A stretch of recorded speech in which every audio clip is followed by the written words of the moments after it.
let's try to get through the rest of this board meeting, but before we go forward here, let's just comment about that $5.8 billion tax initiative that's just been shoved down the throats of every Oregonian. See, in Seattle, they gave you a vote. In California, they gave you a vote. But here in Oregon, no vote. We're going to just pass a law and make you pay. And the reason they're doing this, of course, is because the infrastructure is falling apart. And why is the infrastructure falling apart? Because they have taken the money and have not used it for infrastructure. Basically, they've stolen the current taxes for whatever. It's the same old story. Government creates the problem, and then they come to the citizens for relief. And I don't know if citizens will ever wake up to the scam that's government, but it just goes on and on and on. And these are always regressive taxes. The oligarchy, the plutocracy, they don't pay. It's the citizens that don't have anything that pay. The oligarchy gets the money because whenever these tax things happen, $5.8 billion is taken from your pocket and my pocket and handed to the pockets of the oligarchs. And that's really what's going on here. Any way they can dress up a tax increase, they will dress it up. Oh, we'll give you this bridge, we'll give you this bus, we'll give you this bike trail, we'll give you this homeless shelter. We'll do all this stuff. We'll open your libraries. We'll, they always come up with excuses to get your money. And they'll keep coming back for more and more and more. I'm 63 years old now. I've lived the whole life. I've seen how this works. You, the citizens, are getting scammed. There's just no other way to describe it, and I'm sorry that people are asleep to this.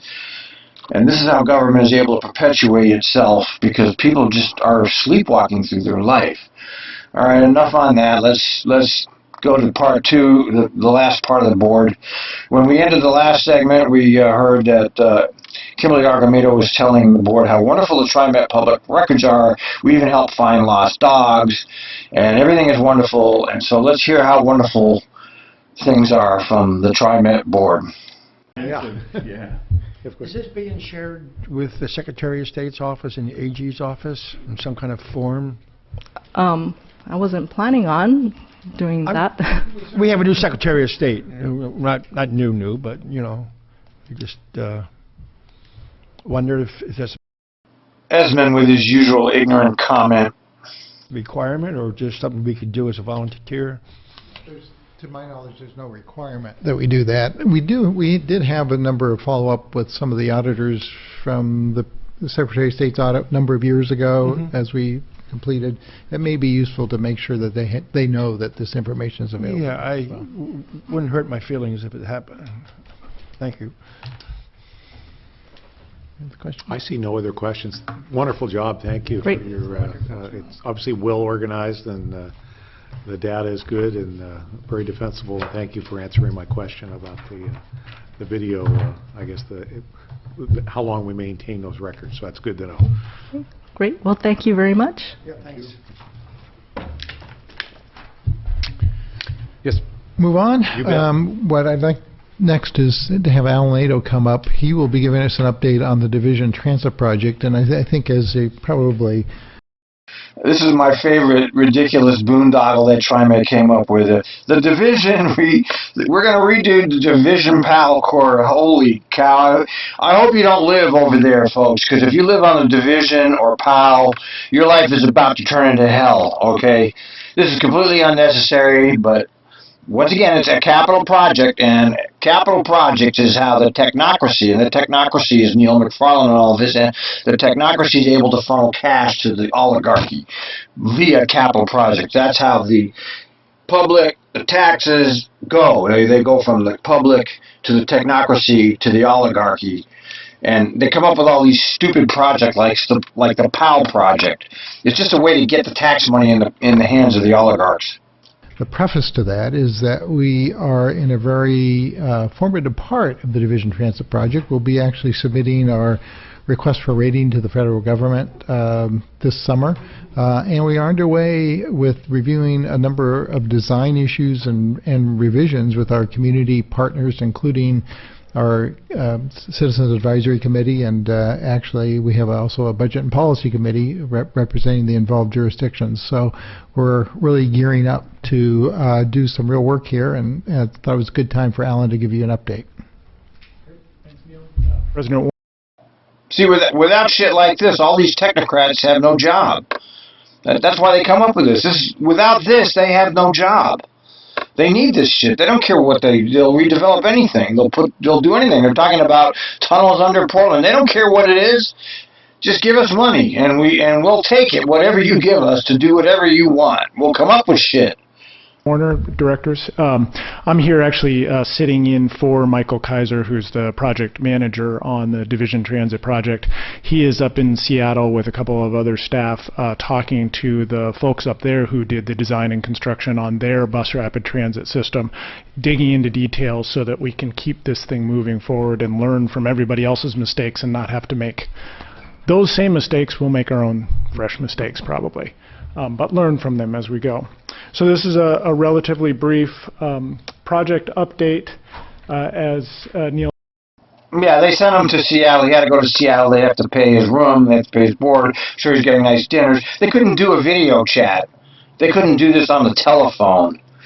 No. They have to go up there and...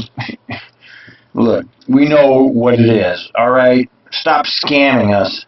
Said we're looking forward to some new milestones coming up in the year, but we're in the middle of relatively early design, what's called project development right now, and the design has simplified, as you've heard from us over time, so that it's a system from downtown Portland across the Tillicum Crossing along Division to downtown Gresham with a enhanced service on the Line 20 connecting to the Mount Hood Community College. 14 miles of enhanced service, which is relatively long for this kind of a project and part of our challenge and our opportunity.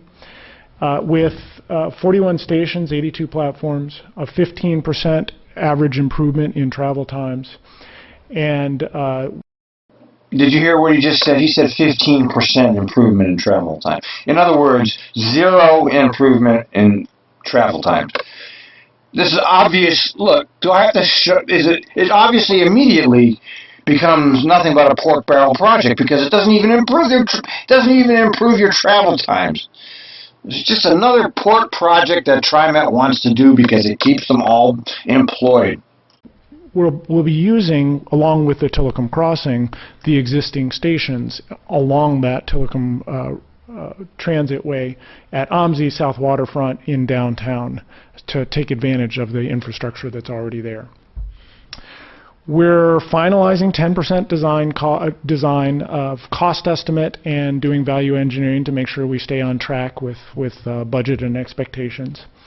And are coming sort of in the long arc of things, coming to the end of 15% design, which is a milestone in sort of an early draft of what it looks like. We continue to go to 100% before we go to construction, of course, but at 15%, this is a great place to stop, take a look at it, have all of our partners take a look at it, have the public take a detailed, scrutinized look at it, and make sure we're heading off in the right direction in the next step.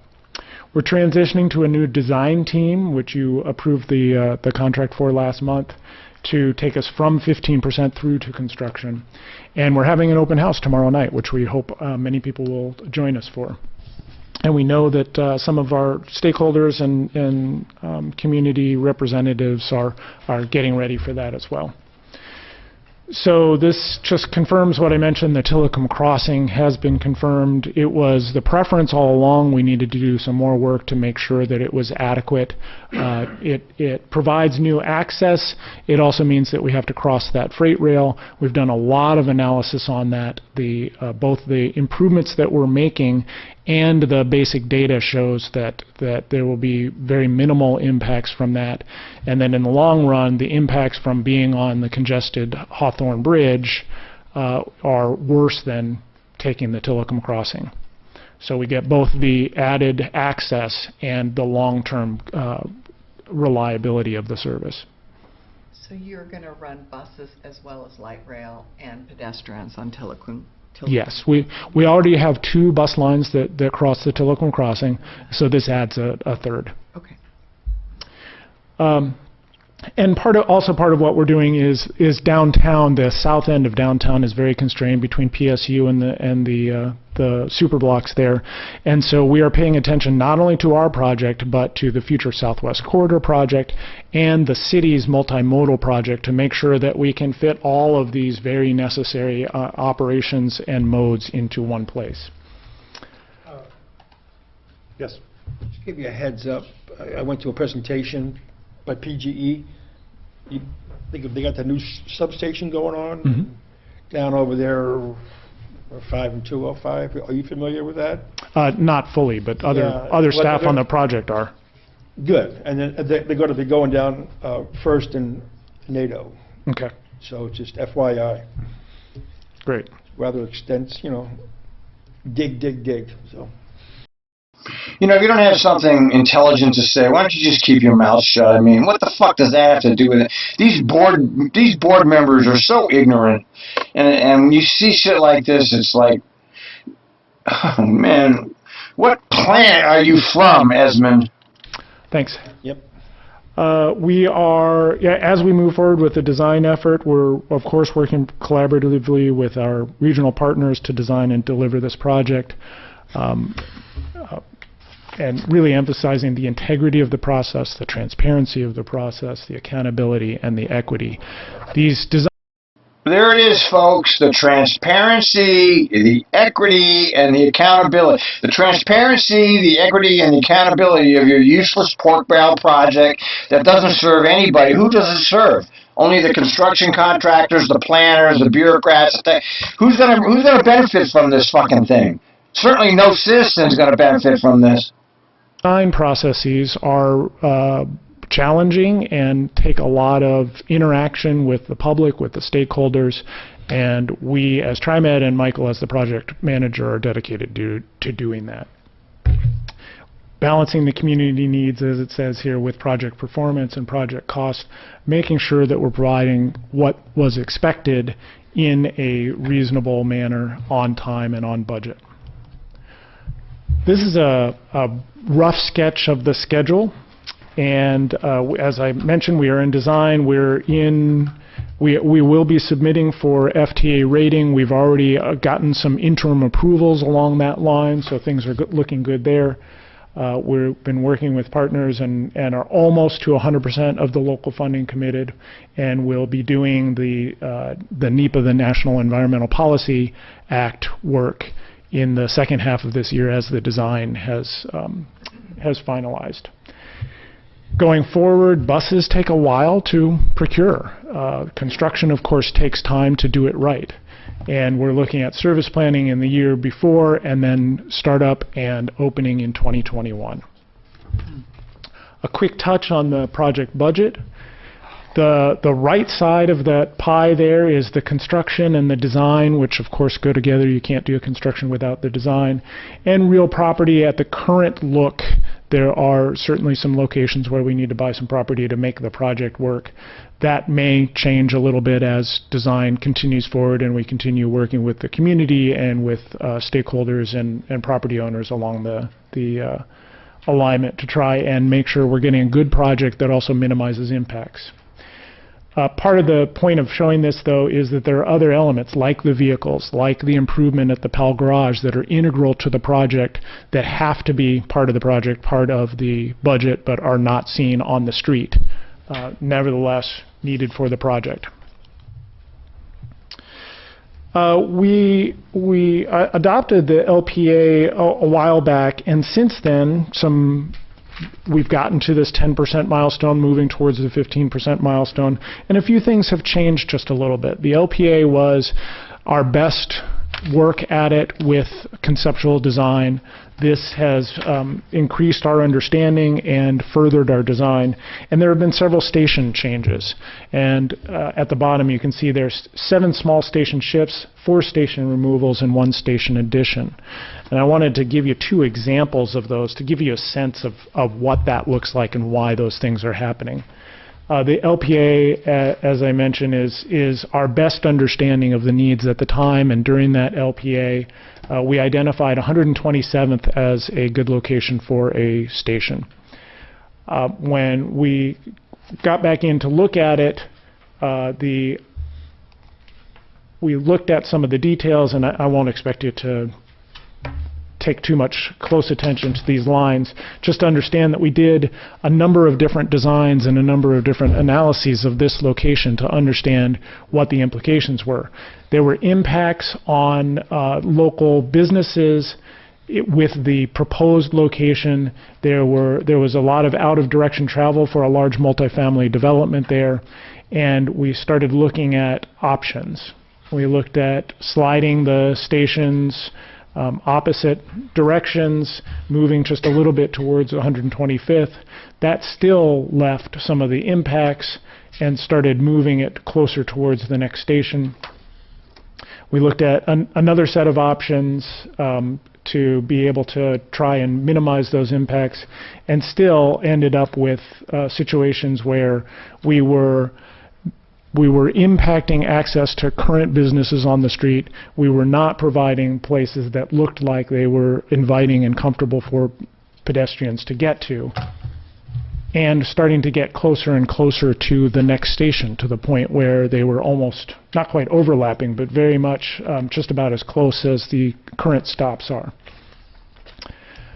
And what we ended up doing, what we ended up doing was identifying that it really made sense for this station to shift just a couple of blocks over to be able to move to 130th, which is an existing pedestrian crossing. There's a signalized intersection there. It's a good street to get access to and from. At the conceptual level, it wasn't quite the right spacing, but when we actually look in detail about how people get to and from stations, 130th is going to work a lot better, and it's going to minimize the impact to the existing businesses and residences along the street. So that's an yes. I'm just a little bit. Let me just tell you now, if you live along this corridor, you're going to be fucked, okay? You're going to be fucked so that these people can get their money, keep their jobs, and funnel your tax dollars to the oligarchy. Because this, look, are you listening to this like I am? It's just listening to it, it's obviously a useless pork barrel project. Just listen to him. What is this? Why are they even bothering with this? There's only one reason, because they want the money. They want to keep their jobs. This is ridiculous. I've been trying to follow along on our paper copy. Yeah, but this has a different station this presentation has a different. I was doing the same thing. You saw me switching back and forth. Yeah. The really important sort of takeaway slide is on your paper copy, but for some reason not on this electronic copy. Oh. So I apologize, but that move to 130th is the thing that really ended up coming out of, at a conceptual level, it made sense to be at 127th. When we looked at details in terms of access, in terms of impacts, 130th made a lot more sense. Just another example, 119th was originally a station identified that's obviously very close to 122nd. One of the things that led us there was a number of offs, and again, the slide on here doesn't quite match the slide on your paper, so I'd invite you to look at the paper in front of you. There's a number circled that shows the number of offs that show up. We actually went out in the field and watched what people were doing, and most of those folks are going to the store at 122nd or actually getting off to transfer to the 122nd service. So they're really looking for the 122nd service, but the bus gets stuck in traffic and they get off and walk. So having this stop so close to 122nd was a problem with potential impacts, a problem with access, a problem actually getting in a way of the transit priority treatment that we need to do to get the buses through at 122nd. So that's one of the stations that is no longer being proposed. Those are just two examples of the seven changes, the 4 removals and the 1 addition, to go from what made sense conceptually and now what makes sense in working with the community, working with detailed engineering. And with that, that concludes my update on the project, and of course we'll be back in future meetings to keep you updated. All right, well, I hope you enjoyed this presentation. I was going to finish the whole clip. I can't go on. I mean, we just listened to this. This is the most ridiculous project TriMet has had, okay? I mean, I didn't like any of the light rail projects. The green line, the yellow line, the west are all ridiculous, but this takes the cake. Okay, this is just absurd. Doesn't even save anybody any time. Oh my God! And they're going to get away with this, okay? They're going to get away with doing this. Man, if you live on Division, get out now while you still can, because you ain't going to be able to get out of your neighborhood for years.